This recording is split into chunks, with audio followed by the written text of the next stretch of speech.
하나님의 말씀 보겠습니다.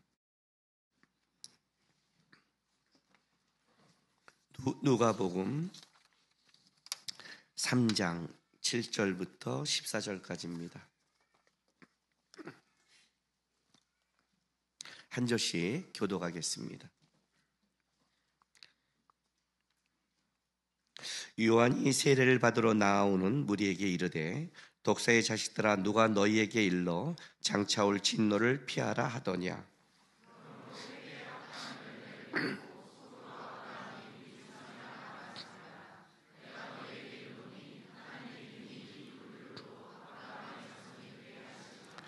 이미 도끼가 나무 뿌리에 놓였으니 좋은 열매 맺지 아니하는 나무마다 찍혀 불에 던져지리라.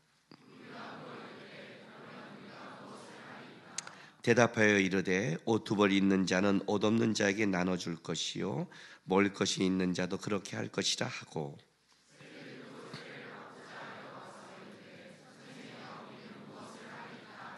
이르되 부가던 것 외에 거두지 말라 하고,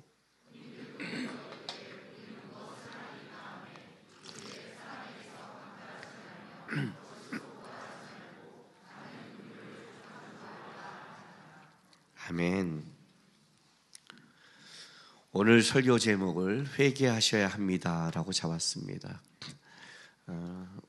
기독교 우리가 신앙생활할 때 회개라는 것을 굉장히 많이 듣지만 실제로 회개하라는 이 말은 그렇게 우리가 듣고 싶은 말은 아닙니다. 그렇죠?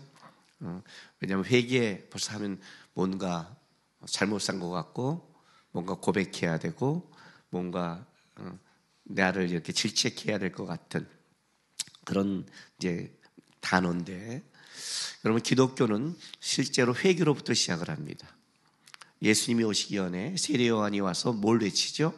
회개하라, 천국이 가까이 왔다. 그러니까 세례 요한이 왜 회개하라고 외쳤겠어요?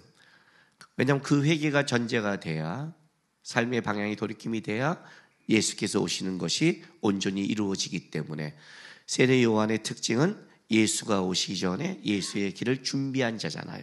그러니까 사실 세례 요한이 회개하라고 외친 것은 뭐냐면 예수의 은혜를 우리가 준비하는 하나의 방편이 회개라는 거죠. 실제로 우리의 신앙의 항상 시작은요 회개로 시작합니다. 만약 여러분이 만약에 회개라는 것이 없다면 우리는 신앙생활을 하고 있는 게 아닙니다. 왜냐하면 항상 시작이 뭐라고 있어요? 회개니까. 왜 나는 신앙생활을 하고 있는데, 나는 예수를 믿고 있는데 왜 나는 은혜가 충만하지 않을까? 왜 은혜를 못 누릴까? 그러잖아요. 그렇죠? 어떤 사람은 하나님 앞에 은혜를 충만히 누린 사람이 있고 하나님의 은혜를 경험한 사람도 있잖아요. 그런데 우리가 살다 보면 왜 난 저 사람처럼 못 누리고 있지? 왜 나는 신앙에 이렇게 경험이 없지? 그 사람의 항상 삶을 보면 우리가 딱 모든 사람이 이렇게 말을 해요. 그런 사람을 보면 아유 쟤 강팍해, 아니면 쟤 자기 주장이 세, 아니면 쟤 좀 내려놔야 돼, 아니면 쟤 회개해야 돼, 이런 말 쓴다는 거예요. 벌써 쉽게 말하면 시작이 안 돼 있는 거예요. 시작이 안 돼 있는데 어떻게 은혜를 담을 수 있겠어요? 그죠? 그릇이 준비하지 않았는데 어떻게 거기에 은혜를 담을 수 있겠어요? 이제 회개라는 게 그러는 거죠. 근데 이제 우리는 회개 그러면 왜 싫으냐면 뭔가 내가 잘못 산 것 같은 느낌을 받는 거예요. 그러니까 회개하면 뭔가 내가 잘못한 거 이렇게 고백해야 된다고 자꾸 생각을 하죠. 뭘 잘못했지? 오늘 하루 이렇게 살아봤는데 내가 뭘 그렇게 잘못한 게 없는 것 같고, 우리 세상 사람들에게 복음 전하면 뭐라고 말하죠? 우리 할머니, 우리 할아버지, 우리 부모님 그렇게 잘못 산 거 없어. 내가 볼 때 기독교인보다 더 잘 산 것 같아. 이렇게 말하잖아요. 왜냐하면 우리는 회개하는 순간 어떤 생각이 드냐면 내가 뭔가를 잘못한 거를 고백해야 되는 거예요. 이제 그런 개념을, 그러니까 쉽게 말하면 윤리 도덕적 개념을 가지고 있는 거죠. 근데 오늘 이 누가복음 3장 자 7절 볼게요. 7절 8절. 요한이 세례를 받으러 나오는 무리에게 이르되 독사의 자식들아 누가 너에게 일러 장차 올 진노를 피하라 하더냐. 그러므로 회개에 합당한 열매를 맺고 속으로 아브라함이 우리 조상이라 말하지 말라. 내가 너에게 이르노니 하나님이 능히 이 돌로도 아브라함의 자손이 되게 하시리라. 이렇게 이제 말씀을 해요. 재밌는 말을 하나 해요. 유대인들에게 있어서는 자기가 갖고 있는 가장 특권이 선민 의식이죠. 아브라함의 자손, 하나님 앞에 특별하게 은혜를 받은 자들이에요. 우리 식으로 표현할게요. 나 예수 믿고 구원받은 자들이에요. 이런 식으로 말하는 거죠. 특별한 거죠. 근데 하나님이 지금 세례요한이 뭐라고 말하냐면 이렇게 말을 해요.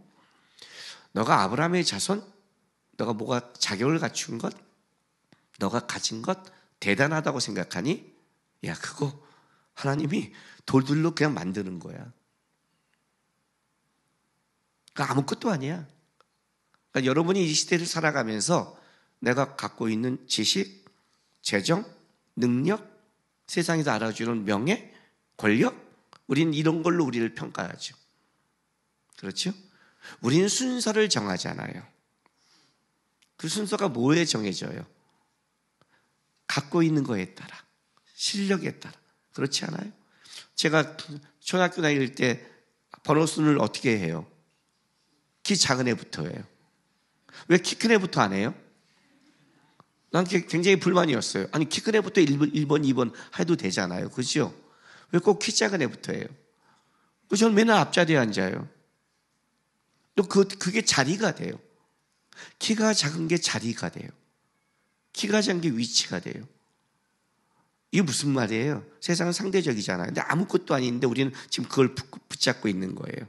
그래서 우리의 중심에는 뭐가 있냐면, 여러분의 중심 안에는 어떤 게 있냐면 자기 중심적인 게 굉장히 강해요. 굉장히 강해요. 이게 죄인데 그걸 모르는 거예요, 자꾸만. 근데 이렇게 말하는 거예요. 너가 붙잡고 있는 건 아무것도 아닌 거예요. 하나님이 한 방에 바꿀 수 있는 거예요. 그런데 이렇게 말하는 거죠. 너의 존재가 뭔 줄 아니? 왜요? 너가 너 거를 지킬 수 있는 존재라고 생각하니? 너가 영원한 존재라고 생각하니? 너가 너 자신이 진짜로 가치 있고 그런 존재라고 생각하니? 너 멸망하는 존재야. 너 죽는 존재라고. 너 아무것도 아니야. 그걸 먼저 세례요한이 외치는 거예요. 그럼 이렇게 말하는 거예요. 회개란 잘잘못의 문제가 아니야. 왜? 너는 항상 잘못하니까. 아무도 아멘 안 하죠? 너는 멸망의 존재라니까. 이런 거예요. 너는 죄인끼리 부닥쳐서 네가 요만큼 잘하는 것 같지? 아니야. 너는 본질적으로 좀 잘하면 아주 이기적이고 교만해. 하나님이 뭘 주면 축복을 축복으로 받을 자격이 없고 그런 실력도 없어. 뭔가를 줘봐. 네가 얼마나 그것을 힘을 남용하는가. 얼마나 남용하는가. 뭔가 없어봐. 얼마나 네가 열등감과 얼마나 너의 입술 속에 불평과 투덜거림이 많은가. 여러분, 내가 죄인이라는 걸 하나 가르쳐드릴게요. 쉽게요. 뭐 할 때 뭐 찌질대고 불평하고 투덜대고 어쩌고저쩌고 말하죠? 그러죠? 그 내가 죄인이라는 뜻이에요. 제가 여러분에게 죄인됨을 갖춰준 게 있죠. 뭐예요? 비타민 먹는 거 죄인이에요. 죄인. 죽어가는 거 알고 몸이 스스로 존재하지 못하니까 뭔가를 채워서 하는 거, 화장하는 거 다 죄인이라고 그랬죠. 그렇죠? 늙어가고 죽어가니까 변장하는 거. 여자들 화장할 때마다 뭐예요? 난 죄인이다. 비타민 처먹을 때마다 죄인이다. 나이가 들어서 비타민을 많이 먹거든요. 죄가 풍성하다. 그렇죠? 또 뭐예요? 투덜댈 때. 왜? 실력이 없으니까. 누군가 변명하니까. 분노하니까. 업담 찌질대고 세상에 돌리니까. 그죠? 하나님이 있다면, 세상이 정의롭다면. 여러분, 솔직히 한번 얘기해 봅시다. 우리가 다른 사람의 정의로움을 얘기할 만큼 정의롭습니까? 여러분 진짜 그렇게 정의롭게 살았습니까? 나는 저만큼은 안 했어. 그만한 힘이 없었겠죠. 그만한 힘을 줬으면 안 했을까요? 불평하고 원망한다? 뭐예요? 내 마음대로 안 되는 거에 대한 분노 아니에요. 그게 내 중심적이라는 거 아니에요, 여러분? 그렇죠? 그 죄인이라는 뜻이에요, 다. 우리는 잘잘못을 얘기할 수가 없는 거예요. 회개란 이런 뜻을 가져요. 윤리도덕이 아니에요. 회개란 방향성을 돌이킨다는 뜻이에요. 정확하게 말하면 얼마큼 돌이키냐면 180도 돌이킨다. 180도란 건 뭐예요? 완전히 반대죠. 완전히 반대라. 그러니까 너의 삶을 완전히 180도 돌리지 않는 한 너는 안 된다. 그게 우리 존재라는 거예요. 방향을 돌이킨다. 이게 무슨 말이에요, 여러분? 회개하라는 건 이거예요. 날마다 자신의 삶의 방향을 점검하라 해요. 우리는 틀어지니까, 계속 틀어지니까. 누구한테? 하나님한테, 변하지 않는 분한테, 진리한테. 예? 여호수아한테 뭐라고 말해요? 너가 좌로나 우로나 치우치지 말고 이렇게 말해요. 왜요? 이게 무슨 말이에요? 우리는 항상 좌로 치고 우로 치우쳐요. 잘나면 잘난 대로 치우치고 못나면 못난 대로 치우쳐요. 자기 중심적으로 치우친단 말이에요. 우리는 우리의 방향이 항상 옳다고 생각하지만 틀어져 있기 때문에 어떻게 한다? 날마다 회개한다. 어떻게? 날마다 틀어진 방향을 하나님 앞에 세우는 거예요. 그러니까 기독교인은 회개하지 않으면 하나님 앞에 설 수가 없는 거예요. 틀어지니까. 그러니까 회개하셔야 됩니다. 이 말은 뭐냐면 너 잘못한 거 이게 아니라 너 삶의 방향을 다시 체크했니? 점검했니? 너 요즘 일이 좀 잘 된다고 아무 생각 없이 하나님이 날 축복하세요. 좋아요. 그렇게 가니? 하나님이 준 축복이 축복이니? 여러분 제가 기도 응답 가르칠 때 이렇게 가르쳐요. 기도의 응답이 뭐예요? 예스. 주신 하나님이 내 기도 응답대로 주신 것. 또 뭐예요? 안 된다. 세 번째가 기다려라. 이렇게 가죠. 그중에 이제 우리가 가장 실수하는 게 뭐예요? 나 기도 응답 받았어. 이게 뭐예요? 하나님이 기도한 대로 줬어. 그게 기도 응답 받은 거예요? 안 받은 거예요, 여러분. 착각하지 마세요. 착각하지 마세요. 하나님, 나 로또 1,000억 됐으면 좋겠어요. 1,000억 줬어요. 응답 받은 거예요? 그 1,000억으로 타락하면 응답이에요? 응답은 이거예요. 왜 주셨을까? 하나님 왜 나의 기도 응답에 예스라고 했을까? 하나님 뜻대로 사용하고 있는가? 그게 진짜 예수죠. 주셨는데 제대로 사용 안 하면 어떻게 돼요? 그건 저주죠. 저주죠. 왜 하나님이 아니라고 했을까? 두 개 다 뭐가 관련되어 있냐면 내가 받았느냐 안 받았냐의 싸움이 아니라 하나님이 왜 주셨나? 하나님이 왜 아니나? 하나님의 뜻이 뭔가? 여기에 맞춰져야 기도가 제대로 되고 삶이 되는 거예요. 이게 방향성이라는 거예요. 그렇지 않아요? 그래야 타락을 안 하죠. 아빠 핸드폰 사주세요. 사줬더니 핸드폰으로 맨날 게임만 해요. 그게 지금 부모가 사준 거에 대한 반응이에요. 부모가 사준 거에 대한 후회를 만들어내는 거 아니에요? 그 얘기를 지금 하고 있는 거예요. 하나님이 여러분에게 기도한 대로 주시고 준 축복이 얼마나 하나님으로부터 많은 후회를 만들어내게 할지 뭔지 아세요? 줬더니 이게 하나님을 놓쳐요. 그러니까 회개란 뭐냐? 주든 안 주든 내 삶에 어떤 일이 있건 날마다 하나님 앞에 오늘 내가 뭐가 틀어졌지? 뭐가 욕심이 들어왔지? 뭐에 마음이 뺏겼지? 뭘 놓쳤지? 하나님 아닌 뭐가 내가 들어왔지를 점검해서 맞추는 것 하나님께. 그거를 회개하는 거예요. 그래서 날마다 회개해야 돼요. 근데 이제 왜 이 회개를 하라고 그러냐면 단순히 주님께서 방향을 맞춰라 하는 이유에는 거기엔 더 깊은 의도가 있어요. 왜냐하면 세례요한이 와서요 분명히 이렇게 말했거든요. 나는 나보다 뒤에 오시리를 준비하는 자다요. 근데 그 준비를 회개로 왔단 말이죠. 틀어진 방향을 잡으라는 거예요. 잡는다는 건 뭐냐면 하나님께 방향을 잡는다는 것은 잡는 데 끝나는 게 아니라 뭐가 있어요? 하나님으로부터 오는 은혜와 축복이 누려야 되는 거죠. 그 관계 안으로 들어가게 되잖아요. 틀어져 있으면 안 들어가잖아요. 그러니까 본질적으로 회개의 가장 본질적인 내용은 하나님께 방향을 맞추는 데 있는 것보다 더 깊은 것은 하나님과의 깊은 것으로 들어가는 거예요. 왜 나는 은혜를 못 누릴까? 회개하지 않아서 그래요. 방향이 틀어져서 그런단 말이에요. 왜냐하면 모두가 은혜를 똑같이 안 누려야 그 말이 맞는 거예요. 제가 이번 주 목차 낼 때 우리 청년들에게 이렇게 말했어요. 시작을 할 때. 성경 많이 읽으라고 청년들한테 좀 부탁한다고. 그리고 또 뭘 부탁한 줄 아세요? 우리 시대는 기도가 풍성할 때였어요. 기도원도 많았고요. 우리는 심야도 그게 아니라 철야였어요. 저는 20대를 다 철야 기도를 했어요. 매주 금요일마다. 그 깊은 기도를 통해 하나님의 깊은 영적인 걸 체험했고 기적을 맛봤어요. 내가 아는 하나님은 지식의 하나님이 아니에요. 내 삶을 바꾸는 하나님이고 역사하는 하나님이고 시대 속에 일하시는 하나님이었어요. 그래서 우리 청년들에게 이렇게 말했어요. 요즘 청년들은 정보가 많고 머리만 돌아가는데 하나님 앞에 제 말씀을 보고 기도하고 우직하게 쓰지 않는다. 그래서 은혜가 은혜인지를 뭔지를 모른다. 기도를 통해 하나님 앞에 돌파하는 걸 모른다예요. 왜 모를까요? 왜?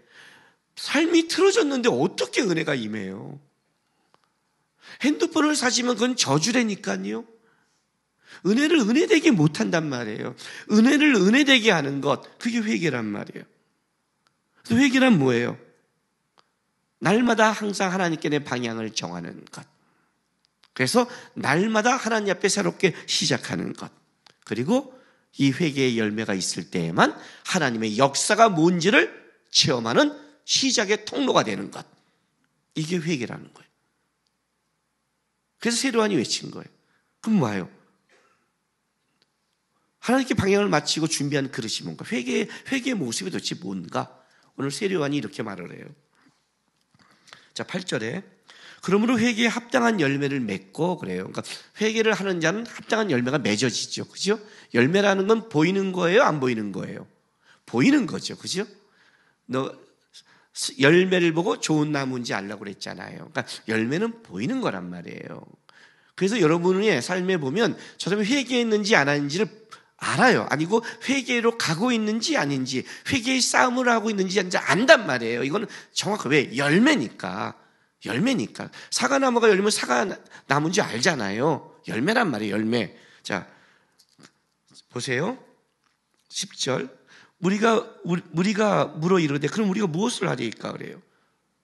뭘 합니까? 어떻게 하면 내가 회개의 열매를 맺습니까? 이 말이에요. 그러니까 회개의 열매를 맺어라. 뭘 하면 맺겠습니까? 어떻게 하면 되겠습니까? 그랬더니 11절부터 읽어줄게요. 대답하여 이르되 옷 두 벌이 있는 자는 옷 없는 자에게 나눠줄 것이요 먹을 것이 있는 자도 그렇게 할 것이라 하고 세리들도 세례받고자 하여 와서 이르되 선생님이여 우리는 무엇을 하리까 하며 이르되 부가던 것 외에는 거두지 말라 하고 군인들도 물어 이르되 우리는 무엇을 하리까 하며 이르되 사람에게서 강탈하지 말고 거짓으로 고발하지 말고 고발은 폭력과 협박, 사기, 거짓에 갈취하지 말라는 거예요. 받은 급료를 족한 줄 알아 하니라. 이제 이게 열매예요. 유치원생도 하는 건데, 그렇죠? 유치원생도 하는 거죠. 애들한테 어렸을 때 뭘 가르쳐요? 과자 먹으면 야 목사님도 갖다 줘. 애들이 안 주거든요. 이 과자가 어떤 과자인데? 그럼 엄마가 가르치는 거예요? 나눠줘야 되는 거야. 사람은 주는 거야. 이렇게 말해요. 자, 아이한테는 편하게 말해요. 그렇죠? 왜? 과자니까. 나에게는 중요하지 않으니까. 그까지 과자 나는 수천 봉지를 사줄 수 있으니까 그 아이에게는 인생의 과자가 현재 하나인데 그래서 아이잖아요. 그거밖에 안 보이니까. 자기는 중요하지 않으니까. 근데 이제 자기의 중요한 것이 생긴 건 다르죠. 옷 두 벌? 나 한 벌 줄 수 있어. 진짜? 진짜 저한테 옷 한 벌 줄 수 있어요? 우리 성도 중에 저 초청해 주세요. 가장 명품을 빼올게요. 여러분이 부들부들 아끼는 가장 명품을 내가 빼올게요. 이건 안 되는데? 이 옷은 안 되는데? 내가 주고 싶은 옷은 다 갖다 쳐놓고 나머지 거? 쓰레기? 줘도 있어도 없어도 하는 것? 이게요. 옷 두 벌? 한 벌 주는 것? 이게 진짜 내가 아끼고 내 이익과 관련될 때는 달라지죠. 안 그래요? 정직하게 너가 맡은 것을 세리들은 정한 것 위에 거두지 말라. 왜 세리들이 더 거둘까요? 왜 세리들이 정확하게 안 걷고 더 거둘까요? 그게 자기 이익이 됐기 때문에, 이 당시에. 그게 자기 엄청난 이익을 가져오니까. 엄청난 이익을 가져오니까. 네. 군인들, 이 당시에 군인들은 그냥 지금의 군인이라고 생각하지 마세요. 이 당시의 시대는 군인이 힘을 가진 시대였어요. 파워를 가진 자들이에요, 파워를. 권력을 가진 자란 말이에요, 권력을. 권력을 남용하지 마라. 권력을 남용하지 마라. 힘을 남용하지 마라. 받은 급료에 족해라. 이게 무슨 말이에요? 내가 권력을 남용하면 엄청난 대가와 엄청난 걸 갖는 거예요. 그런데 그걸 남용하지 않고 어떻게 돼요? 강탈하지 않고 폭력을 쓰지 않고 네 힘을, 군인이 뭐예요? 정확하게 보호한 데 쓰고 주는 급료에 만족하라. 우리가 유치원 때 이걸 다 배웠지만, 사실은 유치원 때 배웠지만 이거를 실행한다는 것은 우리가 인생 속에 쉽지 않음을 알아요. 아니, 더 깊게 좀 나갈까요? 좀 넓게 나갈까요? 그래요. 나는 다른 사람한테 가서 그렇게 강탈하지 않아요. 나는 그렇게는 안 살아요. 내가 받은 월급에 살아요. 나는 그렇게 살아가요.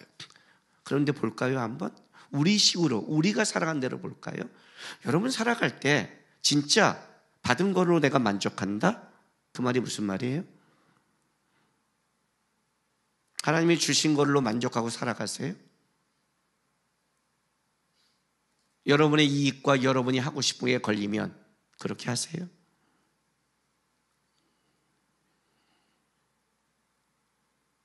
내가 뭔가를 또 추진해서 내가 하고 싶은 거 된다면 여러분 하지 않아요? 여러분의 욕심과 이익을 내려놓으세요, 진짜? 아니잖아요. 물론 저도 그래요. 저도 그 싸움 하고 있으니까. 진짜 사람을 사람으로 보세요. 진짜 결혼할 때 신앙과 성품만 보세요. 다른 거 안 보세요? 가진 거 안 보세요? 직장, 직업, 가진 거 판단 안 하세요? 힘을 추앙하지 않으세요? 하잖아요, 다. 이게 쉬운 게 아니라고요. 이게 쉬운 게 아니에요, 여러분. 하나님이 주신 것 속에서 내가 이 땅에 그걸 지켜간다는 이 싸움이 쉽죠. 왜? 세상은 이걸 추구하기 때문에 그래요. 세상이 이걸 다 추구하고 있잖아요. 99%가 추구하고 있는데 우리는 1%를 살아야 되는 거예요. 그러니까 바보가 되는 거예요. 이걸 안 하면 가난해지고 쪼다가 되고 융통성이 없는 사람이 되고 바보가 된단 말이에요. 그러니까 난 그냥 정직하게 살아가는 게 아니라 쪼다가 돼요. 그러니까 지키면서 불만이 나오는 거잖아요. 지키는데 화가 나요. 지키면서 내가 감사해야 되는데 화를 내요. 왜? 쉽지 않으니까. 회개의 열매가 쉽지 않아요. 쉽게 말하면 하나님이 너에게 이 땅 가운데 은혜를 줄 때 중요한 게 있다. 세상의 법칙과 세상의 힘과 세상의 가치와 세상에 추구하는 것을 어떻게 한다? 방향에서 돌이키라는 뜻이 얘기해요. 왜냐하면 이 세 가지가 뭐냐면 그 당시에 사람들이 그렇게 추구하고 살았으니까. 힘을, 권력을 추구했고 힘을 갖는 것을 추구해서 그걸 갑질하는 그것이 인정되고 어쩌록 갑질할수록 자기 능력이 드러났으니까. 어디 까불고 있어. 나 건드면 어떻게 되는 줄 알아? 이게 드러났으니까. 내가 조금만 하면 돈이 세리가 어마어마하게 벌었으니까. 특히 이 당시의 세리는 어마어마하게 돈을 벌었어요. 마음만 먹었다 그러면 어마어마한 돈. 눈만 하면 깜빡 하면 여러분 3천억 들어온다면 그거 깜빡 한 번 정도 할 만하지 않겠어요? 그죠? 이거 한 번에 3천억이라면 그런단 말이에요. 어마어마한 돈이 있다고요. 쉽지 않았다고요, 이것이. 근데 세리관이 이걸 가지고 온 거예요. 이게 회개에 합당한 열매다라고 했어요. 왜요? 이렇게 말하는 거예요. 하나님의 은혜를 누리고 영적으로 깊이 나가기 위해서 너희가 하나 전제되는 게 있다는 거예요. 이 땅에서 너희가 세상적으로 방향을 정하고 있는 방향을 다시 맞출 때 네가 하나님께 맞췄다는 건 뭐예요? 가장 하나님이 원하는 사랑과 사람 사이의 기본이 회복돼야 된다. 베푸는 마음, 나눠주는 마음, 정직하게 살려는 마음, 힘을 남용하지 않는 마음, 이게 점검돼야 된다. 우리의 회개는 뭔지 아세요? 이기적으로 살지 않았나? 오늘 나밖에 모르나? 내 옆에 있는 사람에게 내가 주님이 나에게 베풀려고 노력했나? 오늘 나는 나에게 준 삶 속에서 하나님 앞에 정직하게 바르게 살려고 노력했나? 오늘 나에게 준 이 힘과 이것을 강탈과 남용과 내 자랑에 쓰지 않고 하나님이 주신 것을, 은혜를 만족하며 베풀며 살아가고 있나? 그 힘을 하나님의 팀답게 살고 있는가를 점검하는 게 회개예요. 이게 돼야 은혜를 담을 수 있는 거예요. 보세요. 한 사람의 예를 들어줄게요. 사도행전 10장 보세요. 사도행전에는요, 복음서가 끝났으니까 이제 제가 좀 얼마 정도 지나면 사도행전을 강의 설교할 겁니다. 사도행전 할 때 이방인에게 복음이 나가는데, 이방인에게 복음을 나갈 때 몇몇 사람의 그 이방인의 복음에 나가는 예가 나오는데, 그 중에 아주 길게 나오는 자가 고넬료입니다. 백부장 고넬료예요. 근데 보세요 한번. 사도행전 10장 1절부터 4절, 5절. 가이사랴에 고넬료 하는 사람이 있으니 이달리아 부대라 하는 군대 백부장이라. 그가 경건하여 온 집안과 더불어 하나님을 경외하며 백성을 많이 구제하고 하나님께 항상 기도하더니, 하루는 제90대 환상 중에 밝기 봄에 하나님의 사자가 돌아와 이르되 고넬료야 하니, 고넬료가 주목하여 보고 두려워 이르되 주여 무슨 일이니까? 천사가 이르되 내 기도와 구제가 하나님 앞에 상달되어 기억하신 바 되었으니 내가 지금 사람들 요바에 보내어 베드로라는 시몬을 청하라. 이렇게 시작되는 거예요. 자, 근데 여기 재밌는 말이 있어요. 자, 백부장, 군대 백부장이에요. 파송된 군대 백부장은 막강한 힘이 있어요. 막강한 힘이 있어요. 백부장 정도면 막강한 힘이 있어요.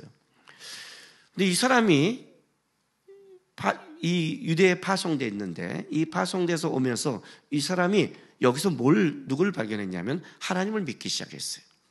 하나님을. 왜냐하면 오늘 여기 보면 2절에 그가 경건하여 온 지방과도 하나님을 경외하며 백성을 많이 구제하고 하나님께 항상 기도하더니라고 가요. 그렇죠? 근데 그게 하나님께 상달된 거예요. 근데 재밌는 건 뭐냐? 그럼 이 사람은 하나님을 경외하고 믿기 시작했지만, 그렇지만 이 사람은 세례나 성령의 은혜나 이걸 체험하지 못했어요. 오히려 하나님이 이 사람을 찾아오신 거예요. 이방인의 시작으로. 그죠? 자, 10장 21절 보세요. 이 사람이 어떤 삶을 살았는지 21절, 22절 보세요. 베드로가 내려가야 그 사람을 보고 이르되 내가 곧 너희가 찾는 사람인데 너희가 무슨 일로 왔느냐. 이제 베드로에게도 환상을 보이시며 만나게 했어요. 22절 봐요. 그들이 대답하되 백부장 고넬료는 의인이요 하나님을 경외하는 사람이라 유대 온 족속이 칭찬하더니 그가 거룩한 천사의 지시를 받아 당신을 그 집으로 청하여 말을 드리라 하느니라. 이렇게 말해요. 사람들이 지금 뭐라 그래요? 그는 의인이다, 하나님을 경외하는 사람이다, 유대 온 족속이 칭찬하더라. 이렇게 말을 해요. 그러면 이제 우리가 알다시피 그럼 고넬료는 이렇게 살았다는 거예요. 그는 백부장의 군인인데 힘을 남용하지 않았어요. 강탈하지 않았어요. 빼앗지 않았어요. 고넬료가 가는 것은 그 힘으로 말미암아 정의가 이루어졌어요. 공의가 이루어졌어요. 왜? 이 사람은 하나님을 두려워하기 때문에. 근데 놀라운 건 뭐냐면 이 사람이 하나님을 두려워하는 걸 누가 다 알고 있어요. 이 사람은 의인이래요. 의인이라는 게 뭐예요, 여러분? 바르게 살았다는 뜻이에요. 누가 봐도 정직하게 살려고 노력했고 도우려고 노력했고, 그 사람이 오늘 지금 세례 요한이 말한 삶을 살고 있는 사람이라는 거예요. 이 사람은 세례 요한의 회개하라 천국이 가깝다는 말을 듣고 회개한 자도 아닌 거예요. 왜? 세례 요한의 제자도 아니죠. 그러나 그가 하나님을 만났을 때, 하나님이란 분을 만났을 때, 그리고 이 사람이 하나님을 경외하며 하나님 앞에 살고 싶을 때 이 사람이 나타난 삶의 열매가 뭐였냐 보면 그 열매가 힘을 남용하지 않는 거였고, 의롭게 사는 거였고, 구제하며 사는 거였고, 베풀며 살며 함께 사는 거를 실행하고 있었다는 거예요. 자기도 모르게 회개의 열매가 맺어진 사람인 거예요. 자기도 모르게. 자, 10장 34절 보세요. 37절부터. 베드로가 입을 열어 말하되 내가 참으로 하나님은 사람의 외모를 보지 아니하시고 각 나라 중 하나님을 경외하며 의를 행하는 사람은 다 받을 줄 깨달았도다. 그죠? 의를 행하는 사람은 다 받을 줄. 회개의 열매를 맺는 사람은 하나님이 결코 버리지 않는다. 자, 만유의 주 되신 예수 그리스도로 말미암아 화평의 복음을 전하사 이스라엘 자손들에게 보내신 말씀 곧 요한이 그 세례를 반포한 후에 갈릴리에서 시작하여 온 유대에 두루 전파된 그것을 너희도 알거니와 이렇게 말해요. 너희도 알거니와 이 말은 무슨 말이에요? 그들도 들었다는 거죠. 이 고넬료가 하나님을 경외하며 하나님 앞에 나왔는데 그것이 유대교의 하나님이 아니라 그가 누구 얘기를 들었냐면 세례 요한이 세례를 주며 반포했고 예수의 이야기를 들었어요, 안 들었어요? 들었어요. 왜? 너희도 알거니와. 그렇다면 이 고넬료는 이런 삶을 살아낸 거예요.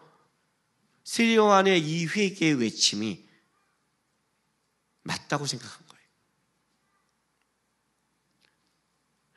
어떻게 하면 회개에 합당한 열매를 맺습니까? 라고 물었을 때 세례 요한이 그 이스라엘 백성들에게 광야에 외친 것들, 그것이 이 지금 삶 속에 이 고넬료는 이루어지고 있는 거예요.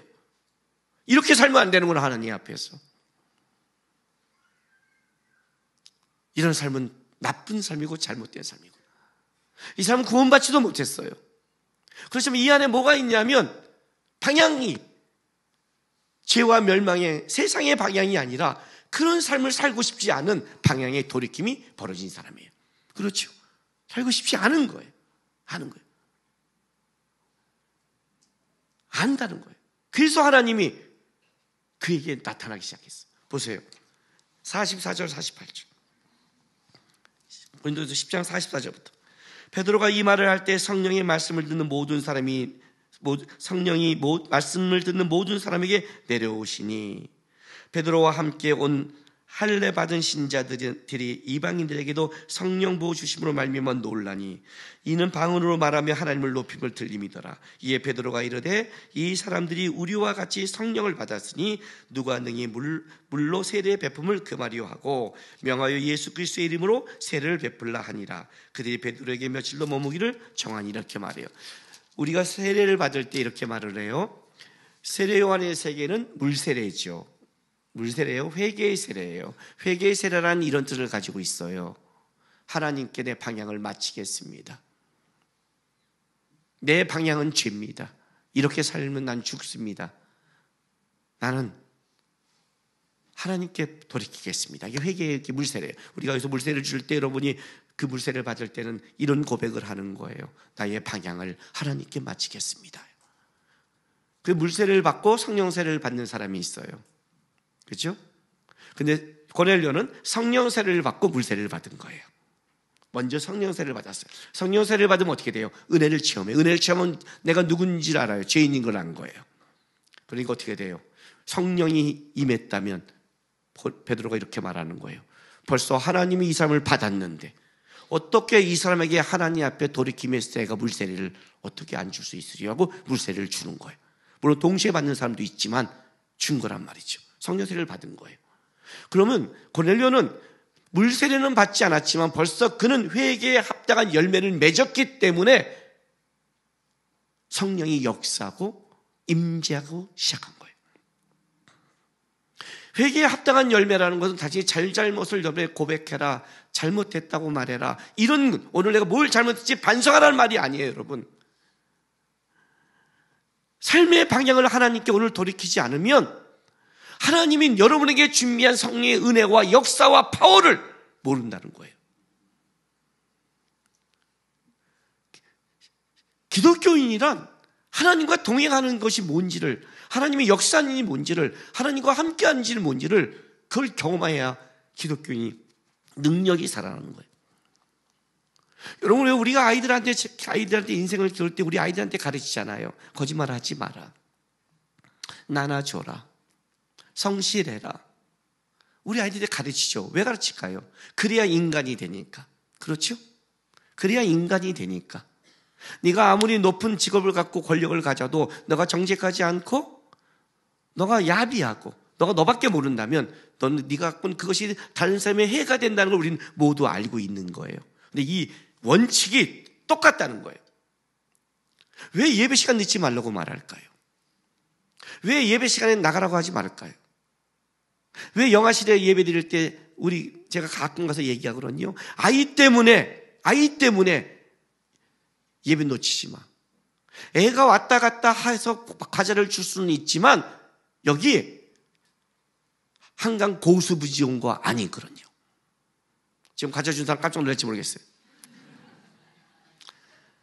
예배에 애가 방해되지 않기 위해서 애한테 뭘 주는 거지 애와 놀기 위해 온 쇼핑 장소가 아니란 말이에요. 유모차를 두고 왔다 갔다 할 수 있어요. 그러나 귀는 열려 있어야죠. 왜요? 삶의 모습이 잡혀야 은혜가 임하니까. 왜 은혜가 안 입을까요? 나는 맨날 교회 가는데 왜 은혜가 안 입을까요? 나는 기독교를 30년 믿는데 왜 은혜가 안 입을까요? 왜요? 깨진 그릇이니까. 회개 열매가 없잖아요.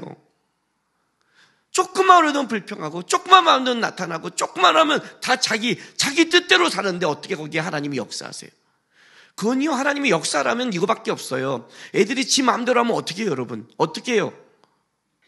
어떻게 하세요? 애 안 키워봤어요? 길 가다 어떤 애 남자애가 뒤집어 엎어지더라고요. 옆에 딱 지나가는 엄마들이 딱 보자마자 이렇게 말하는 엄마도 있어요. 저 새끼를 그냥 확. 남자아이 키운 부모였어요, 분명히. 여자를 키운 부모님은 어머 어떡해 이렇게 말을 해요. 남자 2명 키우면 그런 거 없어요. 저 새끼를. 그죠? 어떻게 해요, 여러분? 잡죠? 하나님이 잡으라는 소리예요, 그건요. 근데 하나님이 안 잡죠. 기다려주죠. 그게 은혜인 줄을 모르죠. 하나님이 한번 잡으면 무섭거든요. 하나님이 한번 잡으면 아파요. 여러분이 갖고 있는 모든 게 한 방에 날아갈 수 있죠. 하나님은 잡으려고 마음하면 그때 무서워져요. 그전에는 은혜와 기다림이 있는 넉넉한 분이에요. 왜 하나님 어디 있어? 왜 내 인생에 이래? 그 말은 뭐예요? 기다려주는 하나님 앞에 잡으라는 소리밖에 안 되는 거예요. 왜 안 될까요? 여러분도 여러분의 아이를 좀 보세요. 그냥 인생을 볼 때 하나님만 보지 말고 주변을 좀 보세요. 불평하고 투덜하고 저렇게 말하면 좋으세요? 교회에서 모였을 때 샘터를 하고 공동체를 할 때 말을 툭툭툭 하면 좋으세요? 찌르면 좋으세요? 아니잖아요. 거기에 어떻게 마음을 담을 수 있어요? 그렇지 않아요. 다 알고 있잖아요, 우리가요. 알고 있단 말이에요. 근데 이 회개에 합당한 열매를 우리는 너무 우습게 여겨요. 우습게 여긴단 말이에요. 하나님의 은혜의 크기 때문에, 기다림 때문에 놓치고 있는데, 실제는 은혜가 깊어지려면 그릇이 깨끗해야 돼요. 세례요한이 외친 게 그거예요. 예수가 온다는 거예요. 왜요? 세례요한이 외침이 뭔데? 요한복음 1장 29절 보세요.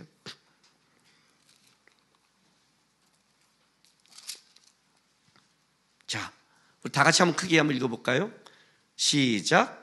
이튿날 요한이 예수께서 자기의 나오심을 보고 이르되 보라 세상 죄를 지고 가는 하나님의 어린 양이로다. 네, 우리 세례요한이 먼저 앞서간 길을 준비해요.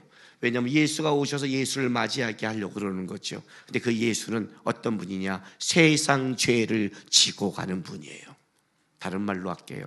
죄란 방향이 틀어졌다. 다른 말로 할게요. 우리는 틈만 있으면, 조금만 놔두면 하나님께로부터 멀어지고 내 맘대로 하려는 속성이 강하다. 그래서 회개란 이런 뜻을 가져요. 하나님 앞에 서는 것. 회개하셔야 됩니다. 이 말은 뭐예요? 오늘도 하나님 앞에 서야 됩니다. 틀어진 걸 다시 하나님께 쓰고 점검하고 다른 사람, 다른 환경, 다른 것 보지 마시고 하나님만 보시고 하나님 앞에 내가 어떻게도 온전하게 서야 될까를 바라보는 것. 그게 회개인 거예요. 방향을 자꾸 틀지 마세요. 우리는 자꾸 틀어요. 제일 비겁한 사람이 누군지 아세요? 우리 교회 지사님 때문에, 누구 권사님 때문에, 장로님 때문에, 목사님 때문에, 누가 성도 때문에 나 교회 안 나가.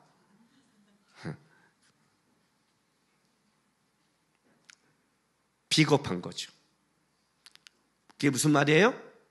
나는 집사도 받고 장로도 받고 목사도 받고 성도도 받는데 하나님은 안 받어를 고백한 거예요. 네 눈이 틀어졌기 때문에 실족한 거예요. 그건 실족하는 게 마땅해요. 마땅해요. 아셨어요?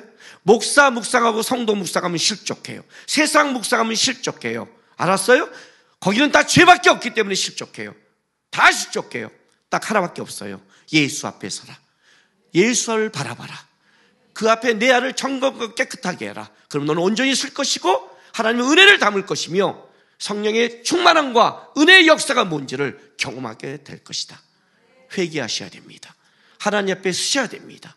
그리고 열매를 맺어서 우리 모두가 성령의 은혜와 그 축복을 누리며 살아가는 주의 백성 되기를 바랍니다. 기도하겠습니다.